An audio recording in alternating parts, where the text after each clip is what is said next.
Hello everyone, we are live yet again, and this is one of my authors chats of the week, and actually one of two this week.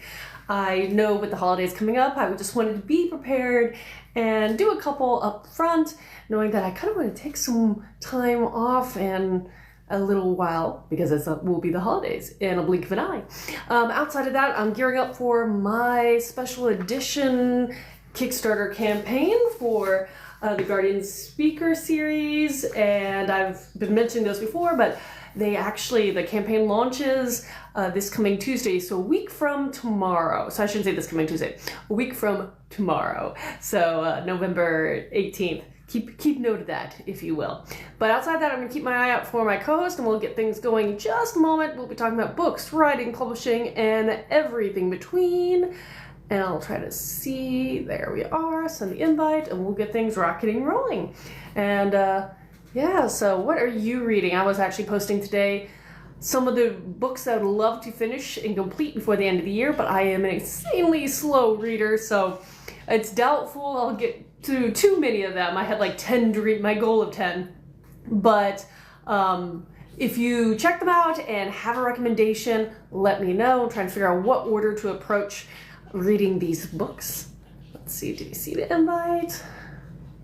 And we'll get things going. I hope everybody is staying warm. I know where I am. It is, there we go. It's been a cold front, a really crazy cold front, and I'm not happy with the cold. Same here. It's been freezing today and yesterday. Yes, like literally, like I was just walking through the house, and it was so windy all day. I saw like stuff going through. It kind of looked like someone took a giant dandelion and just blew the little puffs. And I was like, what is blowing around the neighborhood? No, It was snow flurries. Yeah, it was flurrying here too. Did not expect that. Yeah. No, it was, I think this afternoon I checked, it was, I felt like 17. And I was like, no, teens are not a number for temperature. No, thank you. Yes, that's one I prefer. I didn't have to experience. No. That's why I left New York. And the sweater in my own house, because absolutely. Yeah, that's why I left New York, because I'm done with the snow. I'm out. So I moved down to Nashville. I'm like, okay. And then it's still here. Nashville still gets snow. What are you talking about? I thought I was moving far enough south, but apparently not. Nope. I mean, even where I am, I'm right around the Atlanta area of Georgia, and we'll get snow several times a year. Yeah. Light snow. Only snow, little snow, but good enough for me. Yeah. Yep. Just enough. But how are you? And actually, before we get too carried away, I'll let you introduce yourself and again what you write, since you're my co-host again this time, and then we'll get things going and talk about your latest. Sounds good. So my name's LD Valencia. I'm a teacher, author, and podcaster, mostly teaching and then a lot of authoring, hopefully. And so my newest book is called The Undying Dragon. My first series is The Gifted World. It's kind of a superhero secret agents book series. It's 10 books about these kids who go to college to learn how to use their superpowers, and they kind of get pulled into the secret agency. So it's kind of like My Hero Academia, but with kind of Mission Impossible spin. And my newest one is kind of a dragon fantasy with a lot of D&D inspiration. I love that. And I mentioned this periodically throughout the year, that there are so many authors that have either have been releasing this year some kind of dragon-based book, or planning to in the next year. So we're all kind of in that same vibe of things. Because one of my books I released earlier this year was one where it dealt with a lot of dragons and dragon lore. And there's you, and I probably have like another half dozen authors all like within this relatively short span of time. And maybe there's something I've not read. Fourth Wing, I know that was on a lot of people's mind. So what inspired you to write this particular series, and why dragons? Because for me, I've always loved dragons. So what inspired you for this new book? So when I first started writing, I saw a TED Talk, and he talked about how a lot of screenwriters, directors, creatives kind of cut their teeth learning how to storytell with D&D. And so back in like 2016, when I was like in the midst of writing my first book, I decided, hey, I'm going to run a D&D game. And so I got a bunch of buddies together, and I was like, hey, I'm going to run a D&D game. you want to play? You know, and I kind of gave him like the heads up that like I don't know how long this is gonna go. You know, like this might be a short thing. This might be something that we just do a couple times. I don't know, but I think at first we had like 7 or 8 people join. We played for 5 years. Wow. And it was so much fun. I loved it. And we eventually kind of sunset that game and started my buddy wanted to do a D&D podcast. So I'm playing in that right now, and that was a lot of fun. But I was like, I loved this world. I had a lot of fun creating it. I felt like there were still stories to tell in that world. So when I was working on the last book in the Gifted World, I was like starting to have these like ideas of like how to continue that story. And I connected it with the first idea I ever had for writing a book was kind of the idea that became this book, essentially. It was, what if the knight had an armor that was kind of akin to what they were as a person, kind of like an allegory for what they were as a person. Kind of inspired by Fable, the video game. And I never knew what to do with that. And then I got introduced to D&D, played that, and I kind of connected those two things, and that kind of became this book, right? That's So really yeah, kind of blended those together. Another one of these trends that I feel like there are a lot of people who are using that overlap from games like D&D in particular, and creating stories in similar worlds or inspired by or using their characters. I just did a in-depth outline for my first progression style fantasy, and it will be D&D meets Witcher vibes. And actually, one of the main characters, this will be my first time I'm doing a large cast of POV characters, and one of them will be the character that was my character when I did D&D campaign a few years ago. So there is that thing. It's just like there's so much to that where you're creating characters and backstories and stories, and then the interaction between you and these other characters. It's a lot of fun, and there's a lot of similarities with that and just writing your own stories. No, it's so true. I feel like being a DM is so similar to being an author. It's like the same skill sets, a lot of the same things. I feel like playing D&D and being a dungeon master was really helpful for me as an author, because it kind of helped me to lean into that inspiration and kind of like going with that improvisation, like letting that hit and kind of like going with it, because I feel like I'm a hardcore plotter outliner, right? Like I don't I'm not a pantser at all. So playing D&D kind of helped me, and I think it's a really good way to stretch those creative muscles. So for me, I felt like it was a really good experience. And I'm running a game right now with some buddies and my wife set in this world, so that's been really, really fun. Well, that's cool. Yeah, my husband is the one who loves it. He wants to DM a future campaign, and so he's the one that when he discovered D&D and over COVID is when we both kind of got it, learned about it.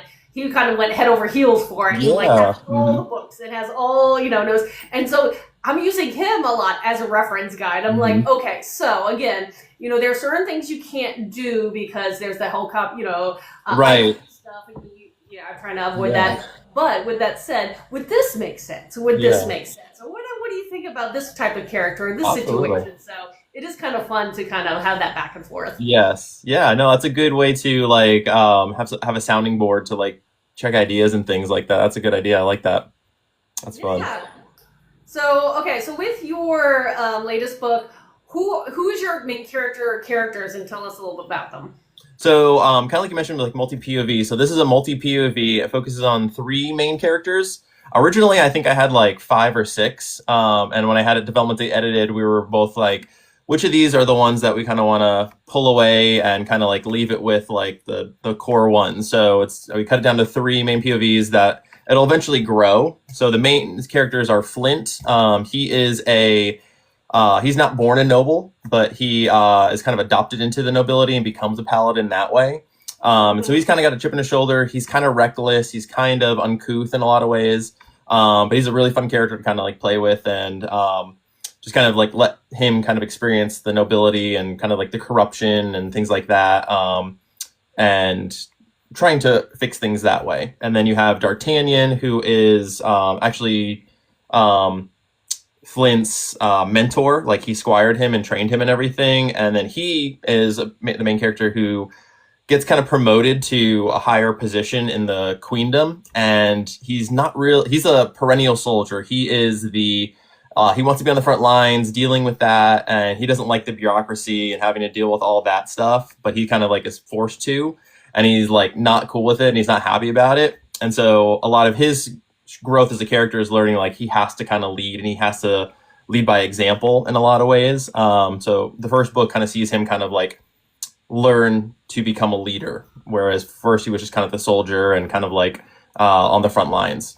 And then the other character is Solus, and he is already very high up, and his story is really fun because he kind of like starts making some choices and starts doing some things that are very morally gray, and he starts pushing further and further that to protect his seat at the table and protect his position and power, and his family a little bit too. So there is some like he's doing it for maybe the right reasons, but he's doing very wrong things. Yeah, so it's really fun to kind of like play with that character, because at first I was going to do a redemption thing at the very end of the book, but I was like, no, I think I'm going to continue to play with this and see how far down the rabbit trail he'll go and how evil he'll become, essentially, to hold on to his power. So he's been really, really fun to write. I've been enjoying his story arc. I love that. I love the idea of playing with a character that either is that person that's devolving into almost the villain, the big antagonist, or someone, again, those morally gray characters that ride the line, because they're morally, I mean, who doesn't like a well-written, morally gray character? Yeah. You can get some very charming, do-gooders and everything, but having at least one of those kind of morally gray characters in there makes it a lot of fun. So are you trying to route it like a adventuring party where they all get together and help each other, or are they all their separate crossing, storylines that somehow weave together? But so at the very beginning, they're all kind of doing their own thing, and then at the end, they kind of have to come together to fix the problem or deal with the undying dragon in this case. And so they are all doing their own different things through most of the book, and then once they realize the threat is upon them, they have to kind of their stories kind of do come together at the end naturally. It's not like a forced, like they're all over the place and they, Deus Ex Machina like suddenly appear together. It's kind of forced. And they kind of like get there naturally, and then they realize what's upon them, and they have to deal with that way. I've just finished with the edits of book 2, and I feel like I didn't do that very well, and so that was a big part of the editing and revising before I sent it to my editors, was like realizing, oh man, they all started like doing their own thing, and they all ended kind of doing their own thing. And I was like, oh man, I need to fix that, because like that's kind of like the premise is that they all have to kind of come together and fix it. And so book 2 took a good bit of rewriting and editing and kind of, that thing where you cut out a bunch and you have to fill it back in and everything. So book 2 was a lot of editing, and it was kind of a headache because editing is not my favorite part of the writing process. No, it's not normally like someone like, oh, this is the best thing ever. Yeah. The 100 edits of my book. But yeah, it is interesting. I think that when it comes to types of books that have larger casts, or these multiple POVs that are like maybe more than 3 or more, I feel like those stories do require either a more firm outline to begin with, because there's the people who are pantsers all the way to like the full-on the planners and everybody in between, versus other types of stories where you can probably get away with a little bit more just writing on the go. But yeah, because for my upcoming, the progression D&D style fantasy, it was the most structured outline I've ever done, but I'm also doing a very big cast, and again, 9 POVs that come through there. Not all of them will stay or survive, but there are 9 POV characters in all different parts of this region, and I was just like, it was a big upfront thing to do. So hopefully we'll see as things go with the writing process, how that works out. Yeah, no, I firmly agree. Like, I don't think I could have written this book George R.R. Martin style, like just kind of fly by the seat of my pants. I think I would have gone crazy. I don't know how he does it full discovery writing style. Like, I mean, you could argue that he hasn't, because he hasn't finished the series, I guess, because He's waiting to discover the end too, as everybody. I mean, yeah, I've been patiently waiting for a long time. What is he up to 15 years now or something? Like it's something crazy. Yeah. So we'll see if that ever happens at this point. So how with your series, how far have you planned? Do you know if is this like a trilogy? Is this like 9? Is this, you don't know how many? Like where in your series planning are you for this new project? So I'm writing book 4 right now. I have 5 outlined. Mostly because 4 and 5 are kind of not necessarily part 1, part 2, but it's, the penultimate book and then the finale of at least this arc. And then I wanted to kind of dovetail into the second arc, which is going to be kind of following kind of a civil war kind of scenario between the queendom. So some of the characters are going to have to like draw very stark lines in the sand of like which side they're on kind of thing. And one of the characters will be attempting to lead the charge in taking over and leading because of events that happen in book 5. So the plan is to do the first arc, and I have the loose idea of a second arc, and then aspirations of a third arc. So somewhere between 5 and 15, we'll just say, somewhere in there. Keep you busy for a moment. Yes, that'll hopefully be something that keeps me busy for a while. And I have a couple of ideas of like side stories and things. So I'm hoping to do a couple of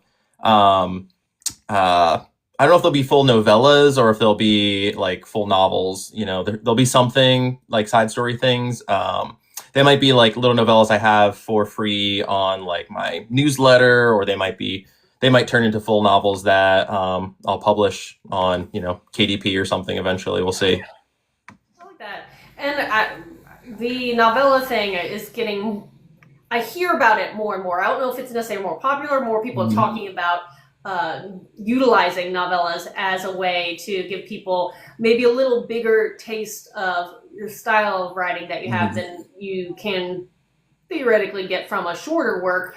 But both short stories and novellas, and how you can tie them into a longer series, it is a lot of fun because the ways it allows you to expand or play with a character, this whole new like kingdom or realm or continent, and just allow your readers to remain immersed in your stories in between publishing larger works, because it's not necessarily a quick thing to do. No, yeah, you would think that it would be a lot quicker and easier, but you still have to go through all those same steps and the processes, and it's almost as much work, but it's still very time consuming.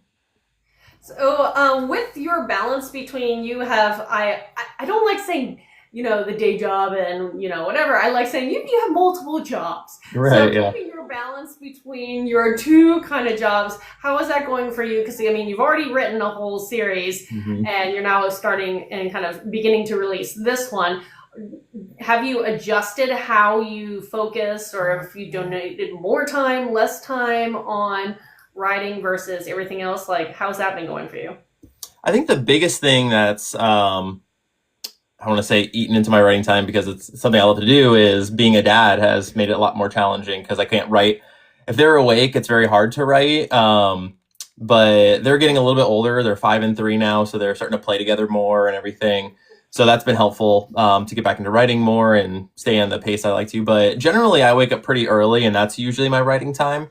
So I don't have to adjust my schedule too much. And as a teacher, I have summers off, which is nice because I can focus on writing a little bit more during the summers, and I have all the big breaks off, like winter break and spring break and things like that. So I am able to write during those times and everything. But I think even if I didn't have the career I had, I still would probably wake up early, and that's just kind of become my my normal routine. Wake up early, get ready, and then write for anywhere between like 30 minutes to an hour or two if I wake up early enough, depending on the day, or if I have like things to do before school that I'm not able to. But generally, that's my routine, and that's been something I've been doing for 10, 15 years. So that's the main way I'm able to get books out, is the writing schedule that I have, and the career I have, I guess, too, has kind of lent itself nicely to that. Well, and that's an important thing, is that, as you were mentioning, routine and having a schedule and routine, because there's so many people that are either wanting to get into writing or on the beginning part of their writing process.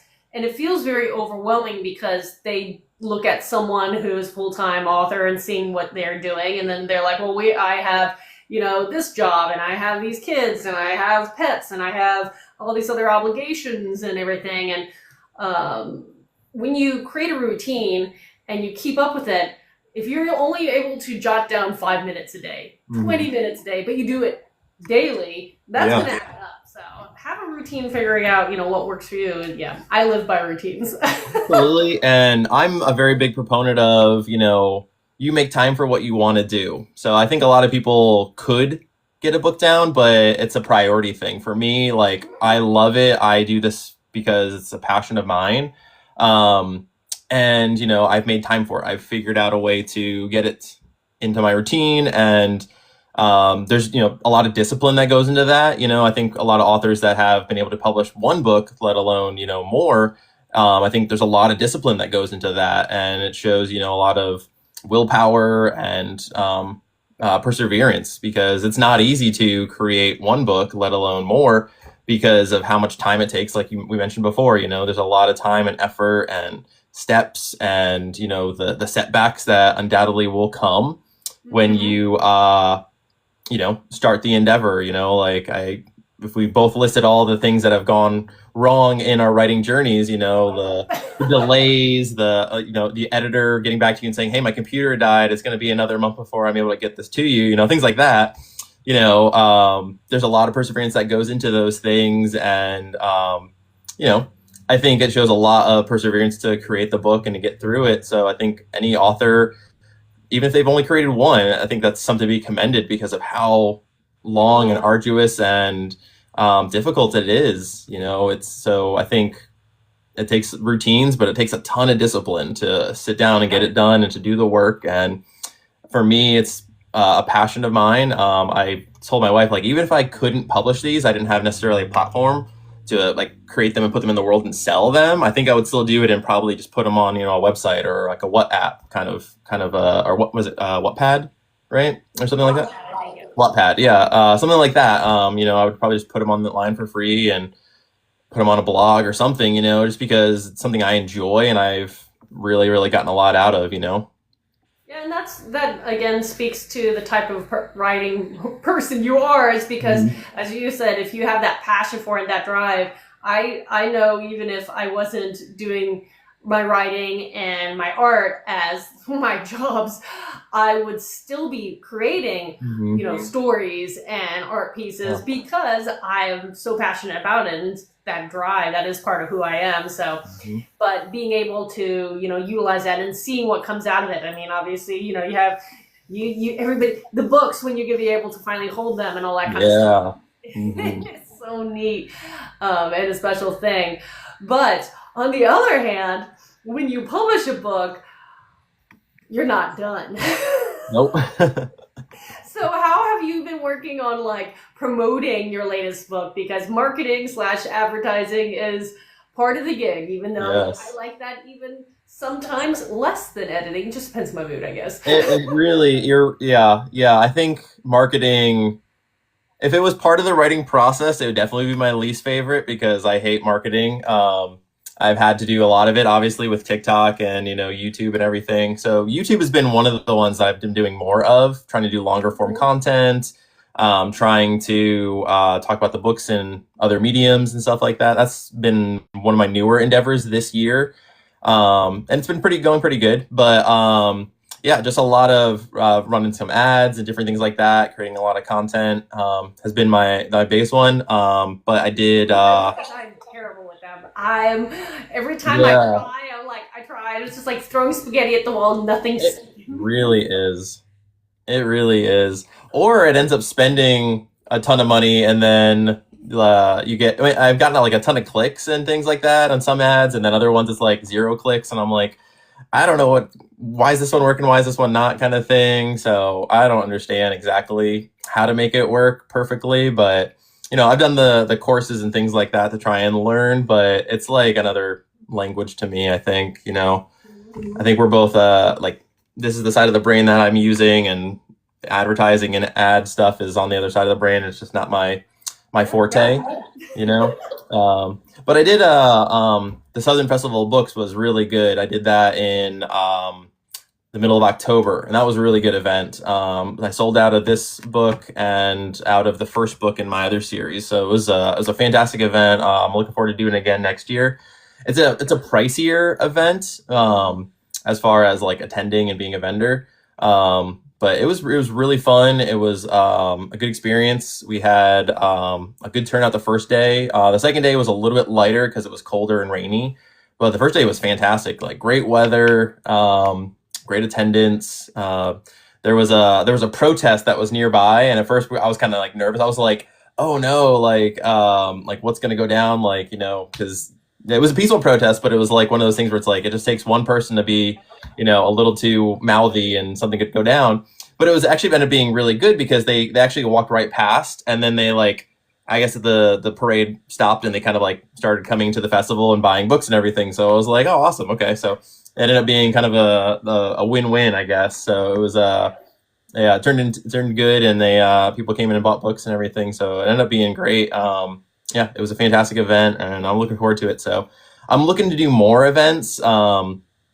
But yeah, it's just kind of a learning curve of like which ones are the good ones, which ones are well run, which ones are well managed, which ones have a good turnout and are like advertised, I guess, kind of going back to the advertising thing. The cost and the cost. Yeah. There are a lot of things like that's one thing that like I over the past couple of years have started getting into those kind of physical events as you're talking about, and again, just trying to keep a work-life balance. I think right now, if I did 6 a year, that would probably be enough because the ones I usually go to are weekend long. Yes. So they're not losing that many weekends, and there's a lot of prep and everything. So, but one of my stratagems is because I am now starting to release these special editions. These are things that I'll be able to sell directly that won't be able to be found unless someone resells it on things like Zon and everything. Yeah. So having that kind of that special thing where it's like, ooh, if you want the pretty books, you either have to buy through my website, come and see me through an event. I ship, but being able to come and like see and talk and sign books is a lot of fun. Yeah. Okay, I have a question that popped in the chat, and it was asked. The question is, do we have any of our books in libraries? Now, I don't know how you distribute at the moment. I know for me, all my books, ebook-wise, are now should be in most library systems. And as far as audiobooks go, my Viking series, Guardian Speaker, behind me on little special editions, and my first series audiobooks, so my Dark Shifter Fantasy, are going to be distributed again through library systems. Physical books, I haven't got there yet. That's my 2026 goal. How about you? Where are you distributing your books right now? Are you exclusive to Zon? Are you wide? Right now, I am exclusively through the Amazons or the Zons.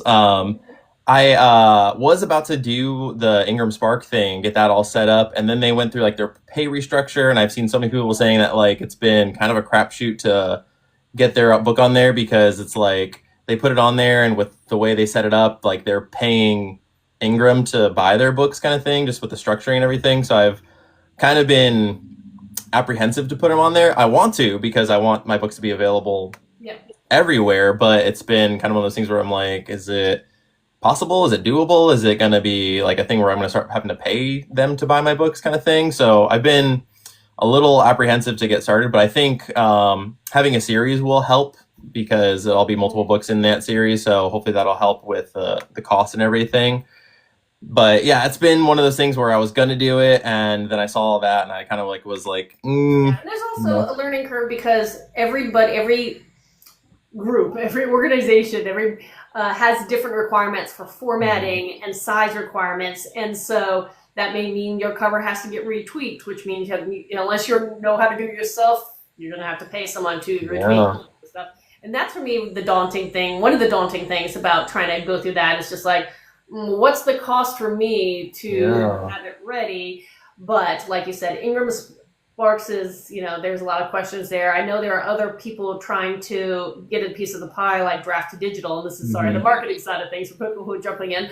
But, and I'm curious, I want to look into Draft to Digital to see. Yeah. Because I know they're distributing paperbacks now, and I just want to see where and how does that work, and what does it mean for an author? Because it would be nice to be able to have them in places like libraries. And, oh, absolutely. Walk into Target or something and Barnes and Noble, but for the physical ones at least. But at the moment, at least, ebooks and most of my audiobooks are out and about in a wide way. Yeah. I want to get them out there, and it's gonna be one of those things where it is it might be me biting the bullet kind of thing to figure out how to do it, but yeah, I know I need to do it. It's just a matter of like the cost and the time, like how long is it going to take me to get it done and everything. But it's on my list of things to do eventually. It just keeps getting pushed further and further down the list. Oh no, that's the whole thing with the physical copies is every time I'm like, okay, that's something I want to do this year. It was one of the things I originally thought I was going to try to tackle this year, but then there have been other opportunities that could pop up, and I'm like, ooh, I do want to jump on that right now before I miss the mark, or do want to try this. Now that I'm doing the physical events, figured out how to be able to, if people are interested, buy my ebooks and audiobooks direct at events. So even if you don't like the physical copies, but you're interested, because you'll ever so often get someone be like, is it available as an ebook? I'm like, yes. And if you want to, you can buy it right here, right now. From the author direct. Yeah. No, I have had people do that. I was at TBRCon in Knoxville in September, and I had someone say like they need the ebook version for this, and somebody else said they only want the audiobooks. And I had somebody that was looking at them, and I pitched the audiobook and the ebook too, and they got like really offended at me. And they were like, I only read real books. And they like held up the paperback, and they were like, I would never, and I was like, hey, whatever floats your boat, I'm fine with whatever. So you get all kinds, that want this copy or this one, And then you get the hyper fans who want every format and every special release and alternative cover, and we love you, whoever you are. Yeah. So I want to ask you, did you go with like a local printer nearby you to make those ones, or did you hire someone else? Like, how did you get the special editions done? Special editions, the ones I'm working with, I'm using Book Vault, and so they. Oh wow! Iridescent color, and I have a whole bunch of different character art and colored in papers. Oh, and stuff that's amazing. Depending on if the Kickstarter funds and how well it does, some of there are going to be extra, as I say, stretch goal perks that are these free add-ons, including like ribbon bookmarks and stuff like that. But that company doesn't amend things, to be aware. It's like they do have U.S. printing facilities. The U.S. ones don't do what they call the bespoke, the little fancy special edition. So I still have to ship them in from the U.K. Okay. Just to keep that in mind, but they're very high quality, and I've been like toting them around ever since the indies. So been toting around, but yeah, they're really high quality and a really reputable business.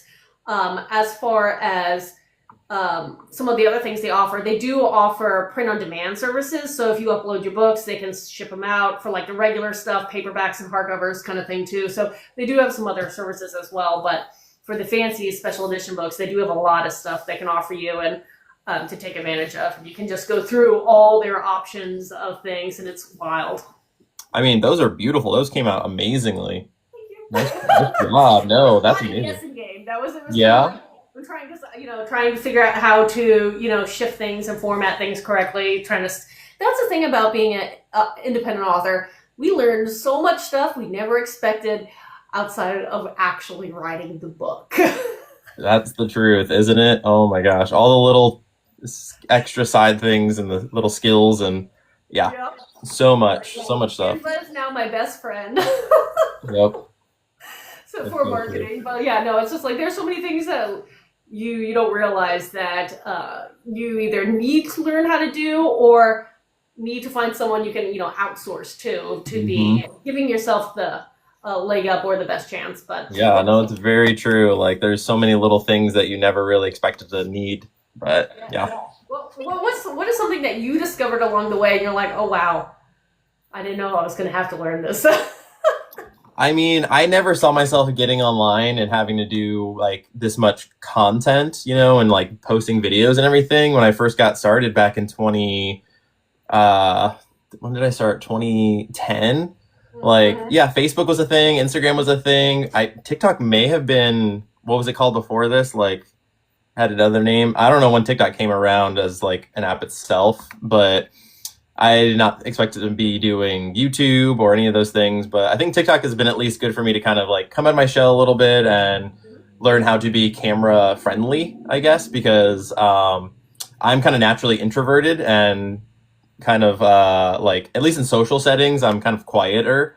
If I'm around friends and everything, I'm louder and, more talkative and everything. But I never expected to have to like learn how to have a camera presence. I didn't think that was going to be a skill set that I would ever have to employ. But yeah, I think with marketing and social media and everything, it's kind of become a necessary evil, I guess you could say.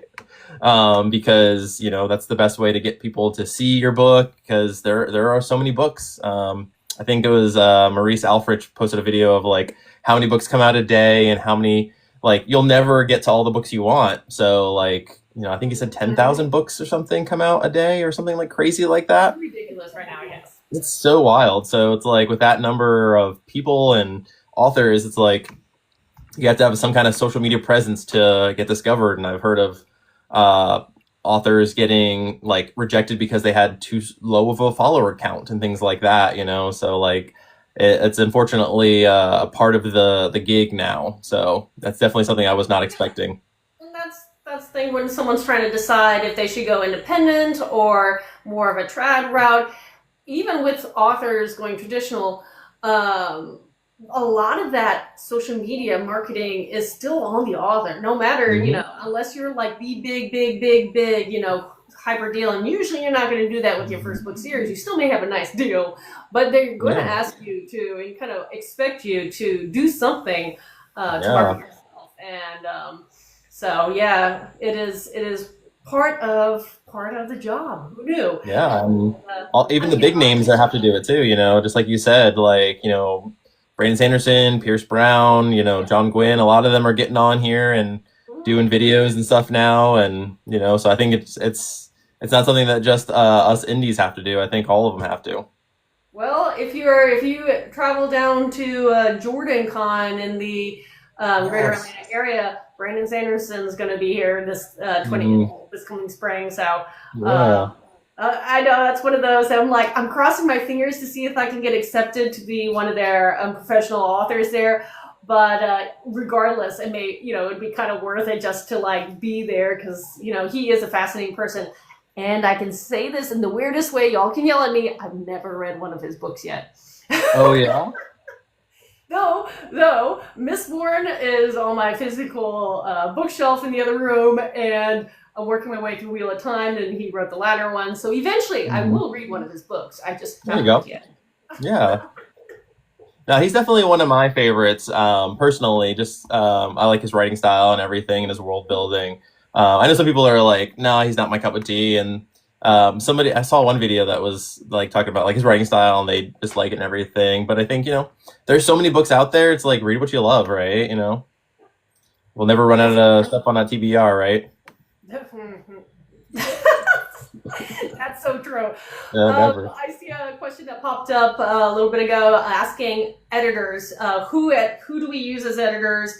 And do you want to start this? Like, are you working with a current editor at this? You mentioned you did. What kind of editor? Like, how do you route that? So my developmental editor, she is she is also an author, and she uses her real name and not her alias. So I won't say her name because I don't want to, throw her under the bus. But I've used her as my developmental editor. And then Carrie Boehm is my line editor, who goes through and she edits my book and gives me feedback on the grammatical side. Whereas my developmental editor is reading it as kind of like as an author, like holistically looking at the story and saying like, hey, here are some narrative things that are weaker. These are things that look good. Keep this, take this out, stuff like that. So those are my two editors. Yeah, that's something for if you're someone early on in the writing process, don't realize there are a variety of different kind of editors. Some editors will do multiple things, but not everyone does. And some are specialized. Developmental, again, trying to get the meat of the story. the general plot points, the making sure it reads well, that has the right pace, etc., so on.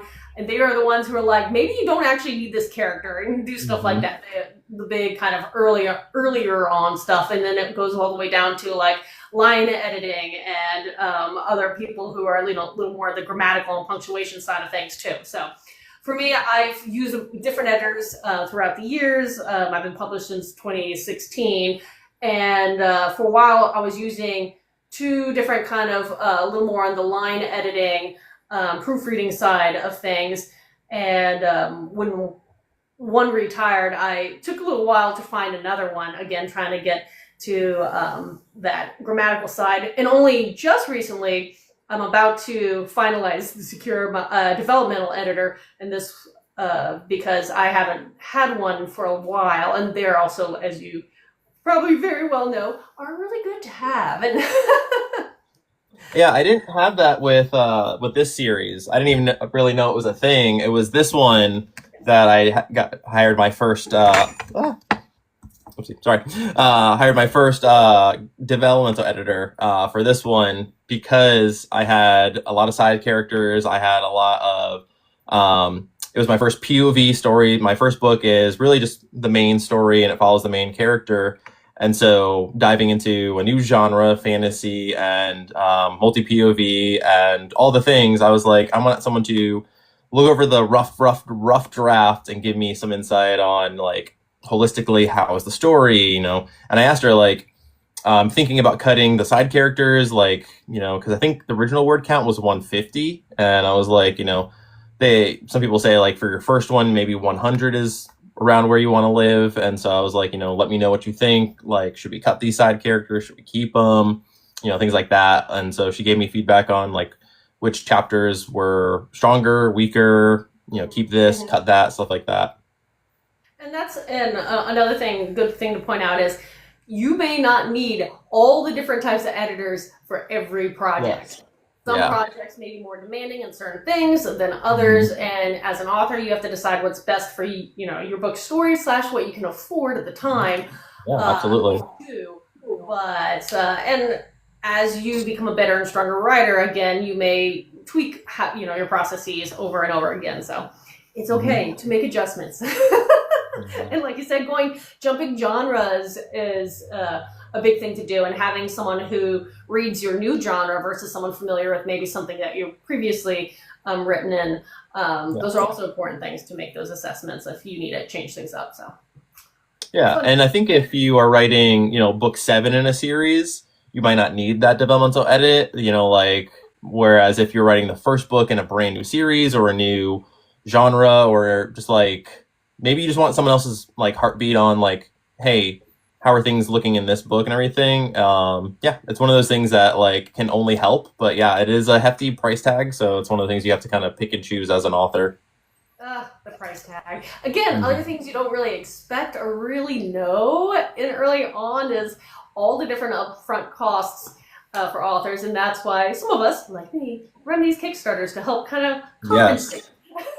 Yeah, I've either done 2 or 3 Kickstarters for my first series. I didn't end up doing one for this series. I thought about it, but I ended up not doing it because I think I did one for my last book in that series, and I didn't want to do one, like, back to back.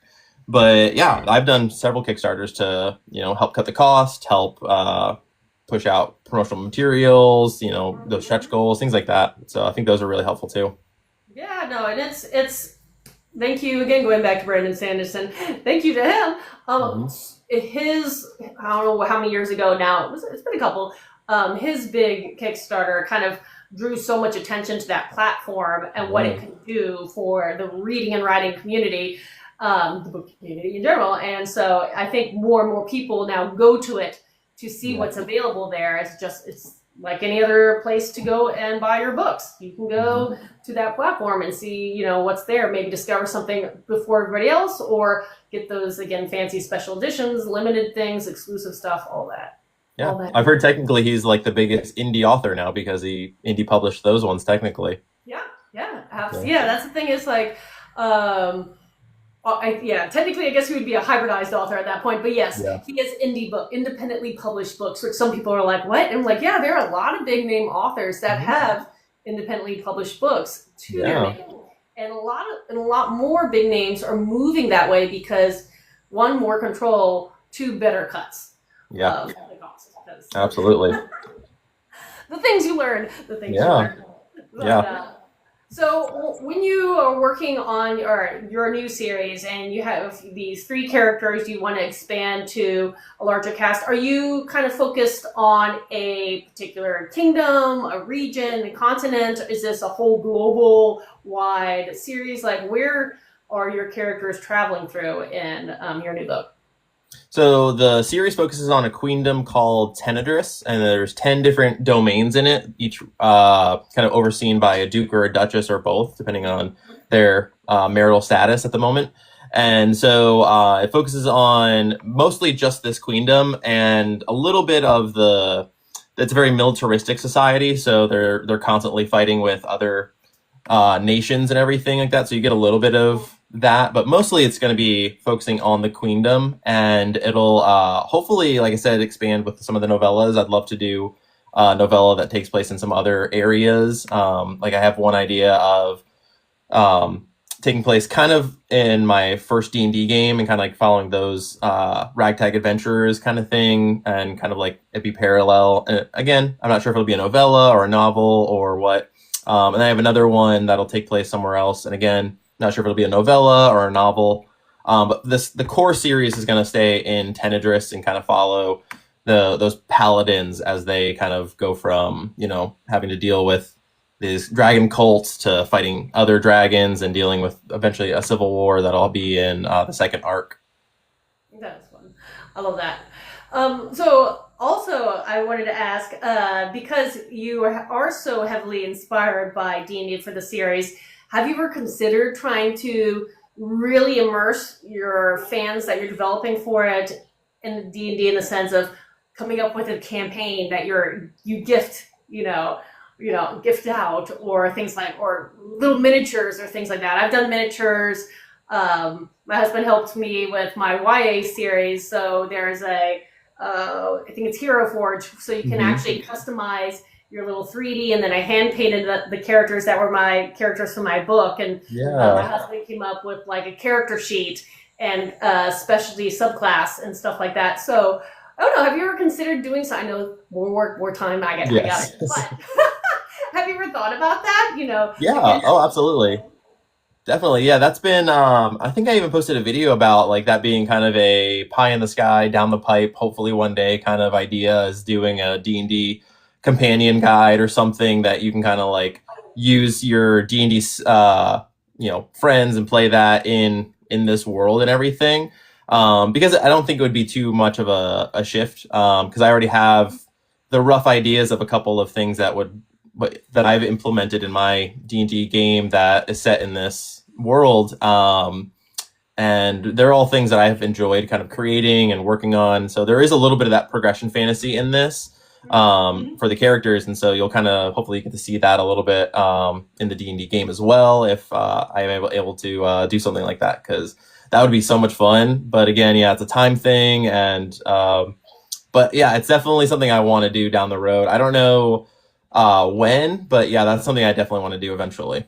Well, I mean, you're talking about this long series that has tentatively already 3 different story arcs, and like you said, about 15 then, if that happens, main books, not including whatever spin-offs you're doing. I think you have time to figure that out. Yeah. Yeah, and hopefully, like for me at least, this is something that I plan on doing until I die. Like I enjoy writing, and it's just something I really, really enjoy. So it'll happen eventually. And I enjoy playing D&D. It's been really fun because my wife's gotten into it, and so she's in the game that I'm running right now. And so we're having a lot of fun playing with 2 other couples, and we're all just having a ton of fun. We missed this weekend because some sickness, and we were all like texting like how bummed we were that we were missing our game and everything. So it's been really fun to get to play and get my wife into it, and so she's like really, really into it now, and she's like joking. She's like, it only took me 10 years of marriage to finally get into it, and now I see what you're talking about. And I'm like, yes. I win. I will admit, and this is to my husband's detriment, I will admit that I'm kind of a little bit the opposite when it comes to D&D. I love the idea. I love the types of characters and, again, the idea of so much of it. But when it comes to the actual gameplay, I've realized it's more like continuation of work for me. I write fantasy characters for a living. Oh, I totally get that. And so it's strange for me because I want to like it, but I definitely don't like it near as much as the average player. Yeah, interesting. Yeah. I personally like DMing better than playing, because I think it is so much like writing and everything. So personally, like, I've really only technically played in like 2 games, like as a player. The podcast game that I play in right now, and then I had one buddy run, I guess you could call it a one shot, but ended up being a little longer. And yeah, I think DMing is just more interesting and more fun for me. Playing is fun. I have a lot of fun playing, but yeah, DMing is just, as a creative, as an author, as someone who loves storytelling, I think that's where I like to live a little bit more. And yeah, I just have a lot of fun getting to be in the driver's seat a little bit more, and kind of not necessarily because the players do drive the story a lot. So I don't want to say necessarily driving the story, but kind of like coming up with the characters. And a lot of people are like, so I told my wife, so the first game we played, when my wife and our two couple friends came and played, my wife was asking me because we did my birthday was back in end of October, and we did like a D&D kind of date, like we had a roll to see what we did and things like that. So it was kind of fun. But she asked me, she was like, that first game, like, how much prep did it take you because you were playing in your book world and everything? And I was like, I didn't do any prep, honestly, because I was like, I already know the world. I've played in it for 5 years. I wrote 3 books about it, so I kind of have the world down. And I told her, like, I didn't really know if they were going to get into it or not, because I knew one of the guys was like really into playing D&D, and one guy had played before, but their wives had never played before. So I was like, this could be a one shot and we'll never play again. And we didn't know how into it anybody would get. But so I told her, like, I didn't really prep a lot. A couple minutes before, I had the premise of like, here's what's going to happen. And I was like, for most of it, I just kind of winged it and just kind of went with it, which is unlike me as an author. I'm not kind of a wing it author, but yeah. No, but it does challenge you, again, to be creative and on your toes in a way that when you're writing, you can write slowly and tweak and edit. And so, again, these kind of live interactive games challenge you to think creatively on your feet. So a different thing, probably something that does help, then you can turn around and utilize some of that in your future stories. But since the hour is actually speeding by, there are a couple things. We talked about how right now you're exclusively found through Zon. And what formats are your books available in? Paperback, hardcover, ebook, audio, like that kind of thing? So for this one, I have the ebook and paperback are out. The audiobook is literally going to come out any day now. I thought it was going to be here over the weekend, but I'm still waiting on Zon to send me that email saying, hey, it's live. So I don't know what they're doing. They're slacking, I guess, or something. So it'll be live any day now, and I'll be sharing about it once it's live. My first series, the first 3 are on audio. All the other ones are paperback and ebook for all of them. So those ones are available already. And yeah, I have to touch base with my narrator for that series because he's working on another series right now. And I told him, once you're done with the series you're working on, let me know, and we'll dive back into this one and get those audiobooks finished too. Yeah, because that's one of those things with audiobooks. I've said this repeatedly, but they're definitely a group of listeners, and that is their format. And so having them available allows you to tap into a very different market, as well as the people who like to just, do it when they can. But there's, I'm a person like, I'm getting into audio a little bit, but I'm still like the physical stuff. But I can do a little bit of both. But there's definitely people out there who like audio books or bust. Or, like that for any format. So being able to diversify is always a good thing.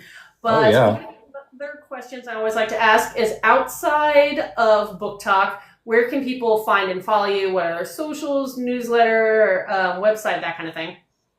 Yeah, I have a YouTube channel. It's same LD Valencia author. And I'm new-ish to that. I think my channel's been alive for a couple of years, but I've only really been posting longer form content this year. Has really been my first year kind of diving into that. And then Instagram, same thing, LD Valencia author, Facebook as well. I think that's it. Yeah, I think that's really it. But yeah, should be LD Valencia author on all of those. Do you have a website or newsletter at this moment? I know not everybody does. I do have a newsletter I've been using what is it called? Substack for that platform. I need to get better at that and kind of do that a little bit more because it's supposed to be really, really cool and really, really immersive and everything for, newsletter and sharing information and even posting. It's kind of got like a social media aspect too. But I have my novella for this book. It's a little prequel, I guess you could say, on there as well. So if you want to check out and see what the book series is like, you can get that on my newsletter as well. I like when people do that because, again, there's some people who are curious, but they're not ready to just invest. And especially right now where money is tight for a lot of people, they want to know they're going to get something they're really going to enjoy before they put the money down. So having those kind of freebies, so like, hey, try these samples. And, I offer those with my newsletter. I have 3 different short stories, and then I do the first few chapters of the first books of each of my series. So people get a whole little sampler. I'm like, well, allows you to see if you like any of my stuff. I do write different age brackets and a wide range within that kind of high fantasy. So I want to make sure people read the series they will enjoy because not everybody may want a young adult isekai, while other people may not all want some dark retelling of Nordic myth. Right, yeah. Sample. That's smorgasbord. Yes, exactly. That's a great idea. Having a little bit of everything, yeah. And my bibliography is a little bit more narrow, but I think down the road, yeah, I'd love to have different series and different stuff and things like that. What's his name? Brady Hunsaker. He's got several series out. Instead of doing one series all the way through, he's got a couple of books in this genre or this subgenre of fantasy, and then he's got one in a dragonish book and then one in another one and everything. And I was like, that's kind of a cool idea to kind of introduce your writing style, is having a couple different things in different genres, and having diving into a couple different things like that is a good way to give people a taste of what your writing's like. Yeah, and there are pros and cons to everything. So when you diversify early, that means you have to market that much harder early on to hit the right ones. On the other hand, to establish yourself and say, hey, I want to write a wide range of stuff. So that's kind of how I do it, is I publish one book of one series, one book of another series, and kind of do this kind of cycle. So yes, it takes a lot longer for me to finish series. I'm sorry, people who wait till the series is done. You just have to wait a while. But yeah, it's a smart way to go. I do see a question popping up here. Where, if anywhere, do we, quote unquote, meet the author type book signings? Okay, or introduction. So I'm assuming, if I read that correctly, where do you like to do face-to-face events for people to meet the author? I'm in the Nashville area, so I do events in and around Nashville. If there's an author event that I hear about and I'm able to sign up for it, I usually try them. I'm still kind of in the testing them out stage of events. I'm trying to do different ones and see which ones are the ones that have a good turnout and are well attended and such. So I'm not super well seasoned in that yet. I've done quite a few events, but I haven't done a ton reoccurring yet. So but yeah, I live in the Nashville area, so that's usually where I do my events. I think the furthest I've ever gone is Knoxville, but yeah, mostly in the Nashville area. But I do want to do what was the one we were talking about last time? Was it Dragon Con or yes, I want to do that one down the road, and then maybe eventually Jordan Con. Yeah, I was gonna say, and I'm outside in the greater Atlanta area part, so there are a lot of events that Atlanta pulls because it's so big. And so I do a number of those convention style things for these multi-day events. With that said, it is interesting if you get into that convention bracket. There's definitely certain authors that you realize it's a whole different type of author community. There's a whole bunch of them that almost rarely do social media because their whole careers are done through these face-to-face events, and they do these, and so they're great resources on other events. So if you, if Doom Ferret, I like that handle, if you're interested in those kind of events, see what's in your area for anything from conventions or literary fest or just generic local festivals, and ask around. Because I was talking to one guy because I was doing a couple TikTok videos at TBRCon, and I like asked everybody like, hey, can I do a little video of your booth and everything and post about it, and like what's your socials? And he was like, oh, I don't really have any socials, I just do these events. And same thing like you were just saying. I was like, oh, okay, cool. Like, he had a ton of books. I think he's got 20 books out, something crazy like that. And like, he's obviously not struggling at all, but he's doing it the face-to-face way, And it also depends on what kind of author you are, because there are a lot. Like, I don't know what percentage, and once someone do the study, I think by far the majority of authors are introverted. I'm not. I'm an extrovert. I actually like the concept of going to events and seeing people. It energizes me. That's not the case for everybody. So if you are more an introvert and that drains you, don't feel obligated to do one every weekend, Yeah, definitely. And New Orleans, I used to live in New Orleans for a better part of a decade. There are a number of cons and literary fests in the New Orleans area. Right now, I'm drawing a blank, but I know there's one early January. There's some kind of X-Fan Expo down there that draws a bunch of authors that way too. So, anywho, that's for that one. But one last thing, I know we're running a little long, but tell us a little bit about your D&D podcast if you want, and where can we listen to that if you're interested in sharing that information? Yeah, absolutely. It's a play on words. It's called A Kraken the Plan, like the monster, the Kraken. And so my buddy is a huge pun fan. He loves puns. So it's a D&D podcast where we play D&D. So it's very narrative. It's not super heavy in the combat. So it's a fun listen, whereas it's not as crunchy and mechanical and a lot of stopping for rolling of numbers and everything. It's really focused on like the story of these ragtag friends that are not really even friends, just we kind of get thrown together, kind of become friends. But yeah, I play a very nerdy researcher bard character who's really good at putting his foot in his mouth and gets himself in a lot of trouble. So kind of playing against type a little bit, which has been really fun. And it should be on all the major podcasting apps, Spotify, Apple, and Amazon Music, and all the other ones. I love that. Podcast is something that I find fascinating. I don't know if I have the energy to start one of my own. I love being like on other people's podcasts periodically, but it is something that so many people enjoy. So that's really neat to know that you have one and you're part of one right now. But since we're reaching that end of the hour, let me ask you, as well as everybody else who's stuck around and hanging out with us now, is there any topic you wanted to cover that we haven't covered, or any question you wanted to ask that you haven't had a chance to ask yet? I don't think so. Nothing comes to mind specifically, but I always love getting a chat and talking shop and everything. Yes, I do too, and it's been a lot of fun because since the last time we've done these, obviously you've published several books, and now we're starting this new series. So that's always kind of fun to reconnect after like little bits. It doesn't have to be a long little bits of time, because just to see how everybody is and how creative we are and the things we've learned since the last time we've talked. Because I'm always trying to challenge myself to constantly learn new things. But yeah, thank you so much for hanging out with me this evening, and I love learning about your new series. That is exciting, and potentially up to, if not more, 15 books, 3 story arcs, other spin-off little side, like that. I like it. Yeah, I dive full in, man. I'm all in when I get into something, I love it. I absolutely love it.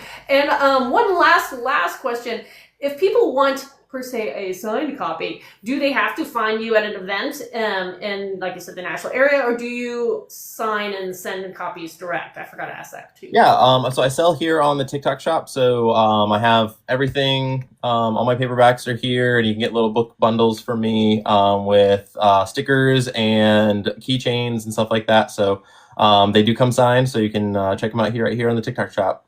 Awesome. Yes.